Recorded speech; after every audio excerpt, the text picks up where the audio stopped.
கரு கருப்பாயி நீ வெளுத்தது ஏன் கருப்பாயி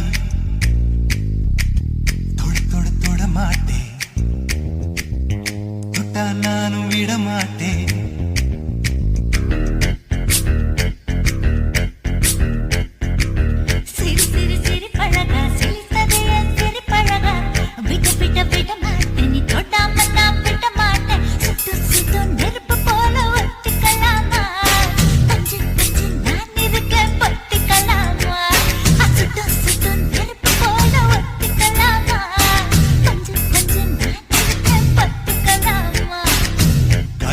கருப்பாயி வெளுத்தது ஏன் கருப்பாயி தொட மாட்டேன் தொட்டா நானும் விட மாட்டேன்